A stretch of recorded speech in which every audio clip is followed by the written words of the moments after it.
The advocate from the Global Leadership Council sat across from his Galactic Empire equivalent and smiled in that infuriating way that only Earthborn humans can.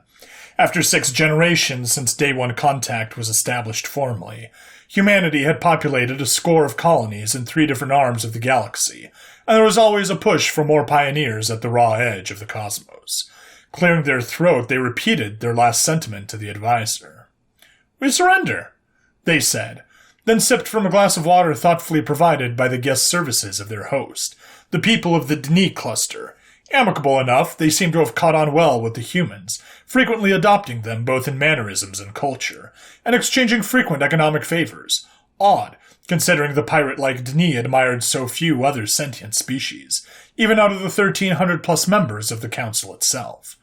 Glaring at the suspiciously passive Earthborn, the advisor who sat on 5 review committees and the analysis commission for integrating new species into the collective squinted all 5 of his eyes in an unusual mixture of doubt and confusion. They'd heard of the trickery and frequent violence endemic to the species, after all. "What do you mean, we surrender?" The human, all 2 meters of them, nodded softly. "Simply that. We, as a species, are hereby surrendering any and all rights and responsibilities to our stated foes in the ongoing war, which would be your own race as of the last 5 hours. The war, mostly a formality as the battle lines weren't even drawn, had just been bottlenecked as it became ghoulish to be simultaneously preparing for warfare against an opponent, which had just unilaterally surrendered. It also broke almost 950 aspects of the Covenant of Responsibilities and Rights of the Sapient Lifeforms Agreement, a charter element of their doctrine of law and faith. In their 1,500-year history as an elevated species, 0 species had ever surrendered without so much as a single shot being fired.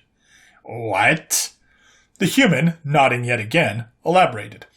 "Our entire population, of which I am an elected representative pursuant to the mandate of warfare, declared per the dictum of your species signed charter line 9505, subset 6, is surrendering in its entirety to your species' care and handling, in direct accordance with the Covenant of Responsibilities and Rights of the Sapient Lifeforms Agreement, line 5.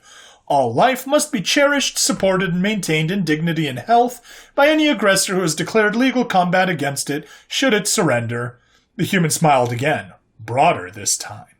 Staring at the bureaucratic nightmare still unfolding in front of them, the advisor turned to their side, leaning over to key up their comms suite, finding their analyst already citing chapter and verse as to the accuracy and legally binding nature of the grade school level brief.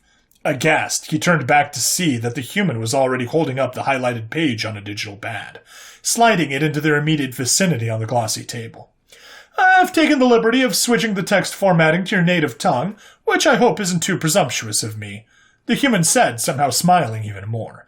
Gasping, the advisor mutely accepted the tablet, eyes glazing over as it was reviewed, a pit opening in their upper stomach as the reality of it sunk in, hard and fierce, and tears threatened to fall. There's got to be a mistake," the advisor said. How can we take you at your word, as there's over 19 billion of you?"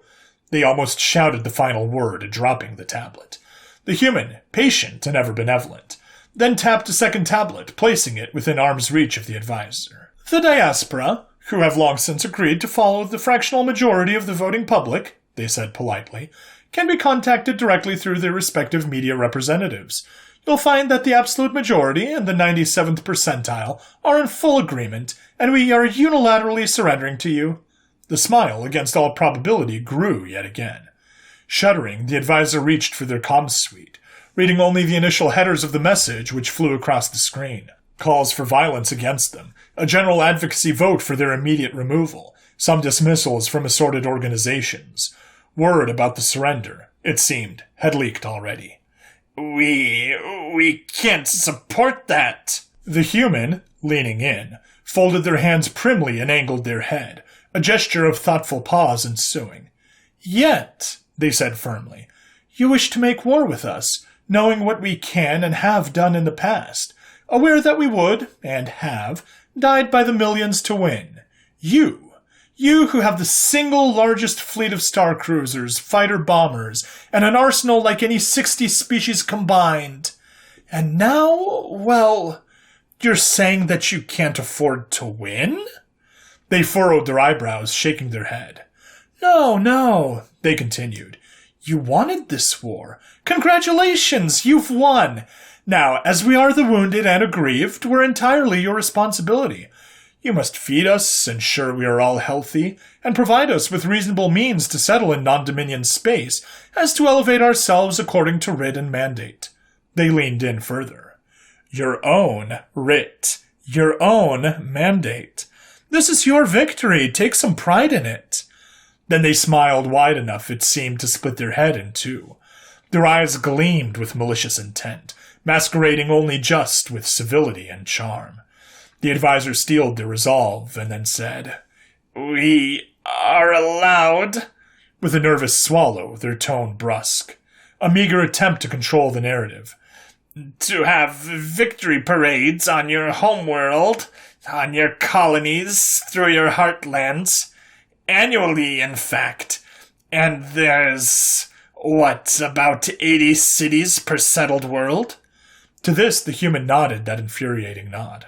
Absolutely, and we encourage it, they said. However, we're not required to be present for them. Those parades will be held for empty boulevards, you'll find.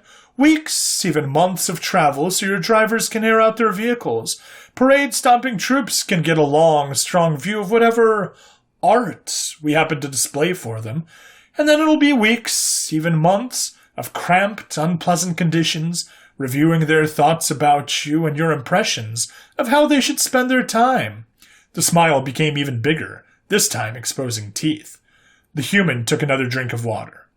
Now, they continued, myself, I wouldn't want to be aboard one of those ships with well-armed, angry, sullen ground troops, some of whom may not share your zealotry. Might even go so far as to say it'd be a downright unpopular decision, holding those parades, to celebrate this victory? They shrugged. Your call, I guess.